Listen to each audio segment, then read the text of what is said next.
Olá pessoal, aqui é o professor Antônio Carlos. Nós vamos dar início aí ao nosso plano de estudo tutorado do 8º ano do Ensino Fundamental, no volume 1, para a primeira semana. Durante essa primeira semana, nós vamos estudar a unidade temática, o sujeito e seu lugar no mundo, e o objeto de conhecimento. O objeto do conhecimento será a diversidade e a dinâmica da população mundial e local. E a habilidade que nós, professores, esperamos que você, aluno, venha adquirir com esta aula é relacionar fatos e situações representativas da história, das famílias do seu município, que se localiza a própria escola, e considerando também a diversidade e os fluxos migratórios da população nacional e mundial. E lembrando que este tema, esse conteúdo, ele é interdisciplinar, tá bom? Interdisciplinar com outras habilidades aí, principalmente de história. Ok, pessoal? Então, o conteúdo que nós vamos estudar é o mundo no seu município. Então, para você aluno, para você aluna, é importante então você conhecer a história populacional do seu município, a ancestralidade imigrante, que se refere à origem populacional dos habitantes do seu município e a influência que esses grupos populacionais trouxeram para a sua localidade, ok? Então, antes de mais nada, faz necessário nós abordarmos alguns conceitos importantes. Primeiro conceito, povos indígenas. A história do povoamento indígena no Brasil é, antes de tudo, uma história de despovoamento, já que é possível considerar que o total de nativos que habitavam o atual território brasileiro era, em 1500, na casa aí de milhões de pessoas, milhões de índios. E hoje nós temos aí aproximadamente 300 mil.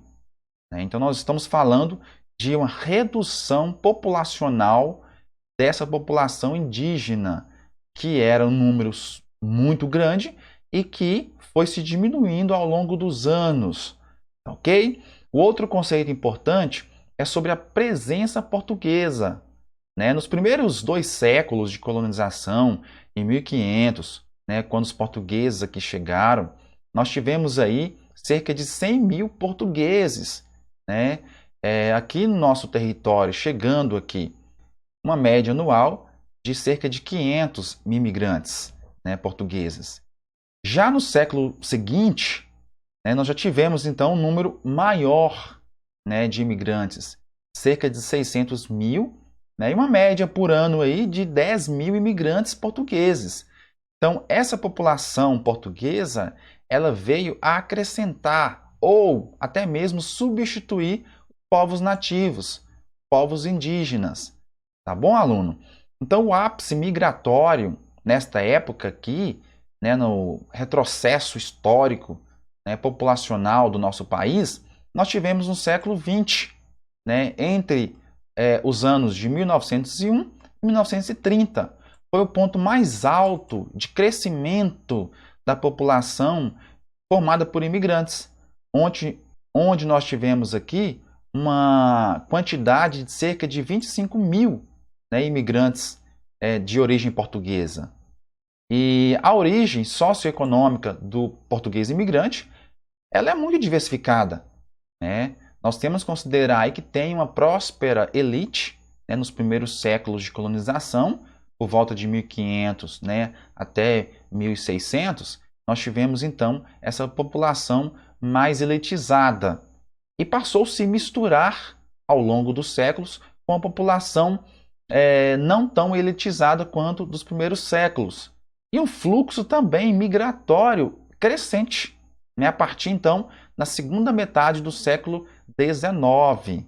Nós estamos falando de uma população aqui portuguesa crescente ao longo dos séculos em que o nosso território foi assim inicialmente descoberto, depois colonizado, povoado e explorado. Outro conceito importante que faz parte do povo brasileiro é a questão dos negros, a presença do negro né, que vieram então para o continente americano, em especial para o Brasil, né, em forma de escravos, principalmente do continente africano.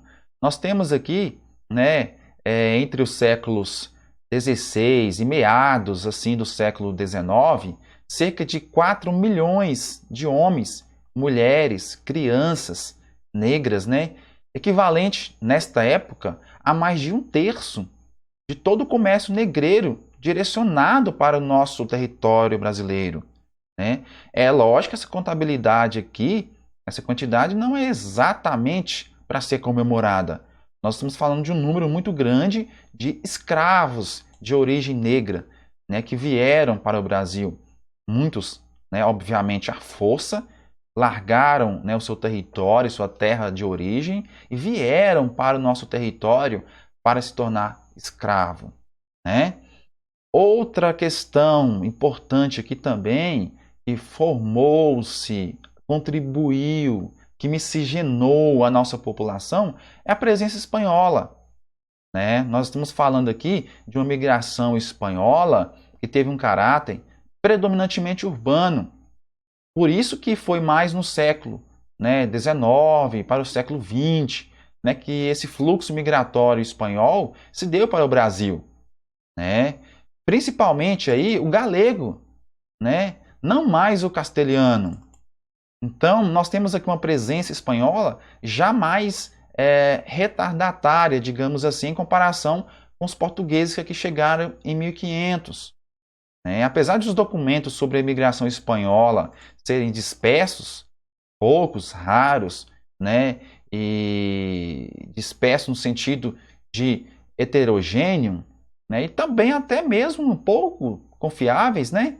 A gente sabe que no decorrer das grandes migrações transatlânticas, os espanhóis representaram, né, o terceiro maior contingente de estrangeiros e acabou escolhendo o Brasil como a segunda pátria, né, superando apenas pelos portugueses e italianos. Então, tirando os portugueses e os italianos, nós temos aqui uma presença espanhola maciça no nosso território, né?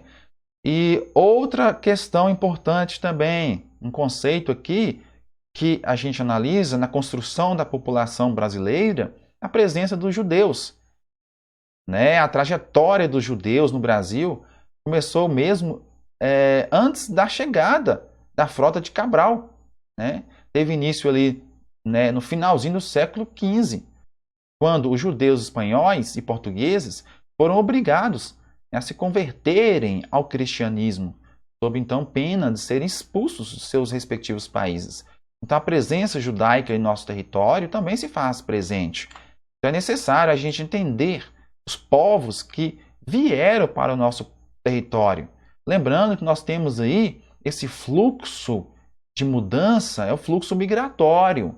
Migração se refere ao direcionamento da população de um lugar para outro. Dentro de migração, nós temos outros dois conceitos importantes, que é o conceito de emigração e imigração. Quando a gente fala de emigração, nós estamos falando de saída das pessoas de um lugar. Então, quando a população ela sai de um lugar, são emigrantes. Quando essa população entra em um lugar, são imigrantes. Nesse caso aqui, ó, a presença dos italianos no Brasil, por exemplo, foram os imigrantes, porque os italianos chegaram aqui no Brasil, entraram em nosso território. Isso se deu quando? Nas primeiras décadas do século XIX. Assim como os demais imigrantes ali, do continente europeu principalmente, e também deixaram marcas econômicas, culturais, sociais em nosso território. E a emigração da população europeia para outros lugares do mundo aliviou até mesmo a pressão econômica. Esses países eles estavam sofrendo ali por volta do século XV até o século XVIII, na busca então por novas colônias no período das grandes navegações. Então esse fluxo migratório também foi um fluxo de renda, de mão de obra.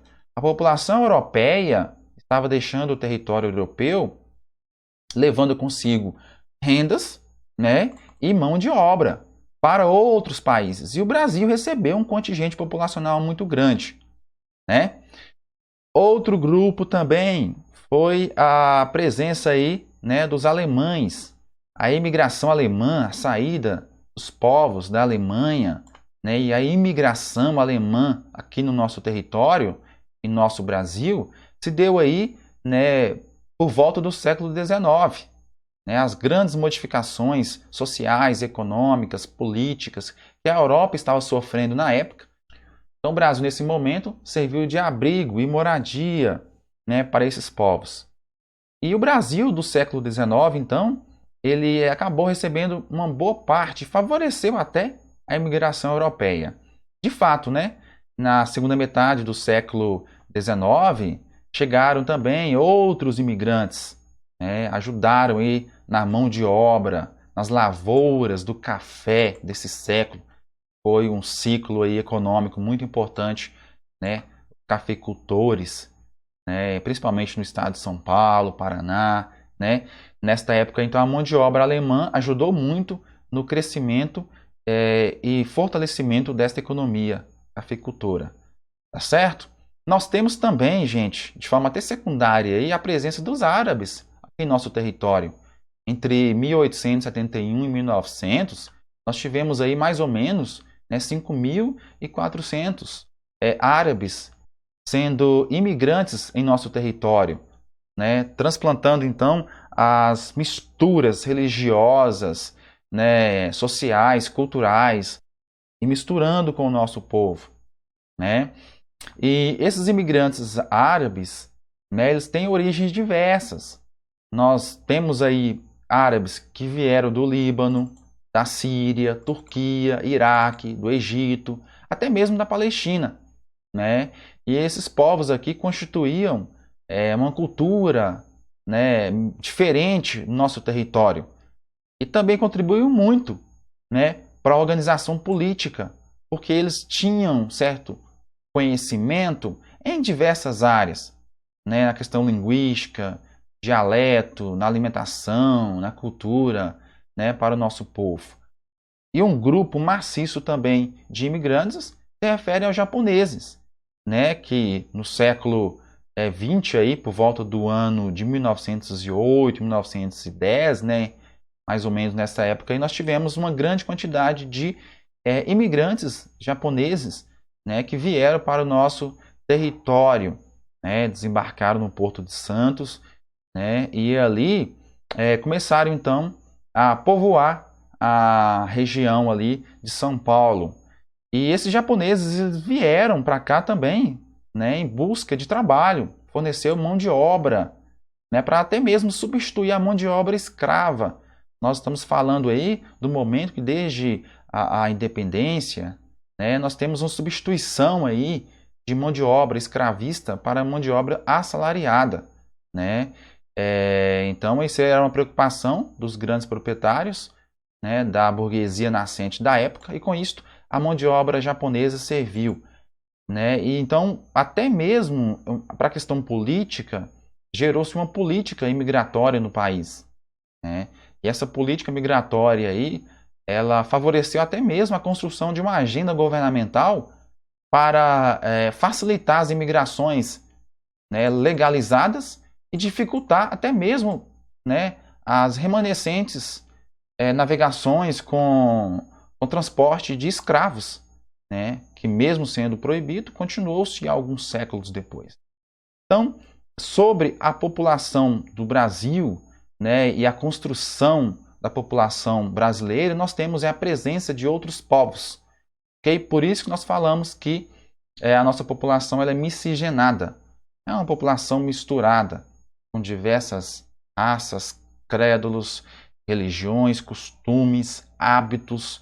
E com isso, então, nós temos essa diversidade populacional em nosso território brasileiro.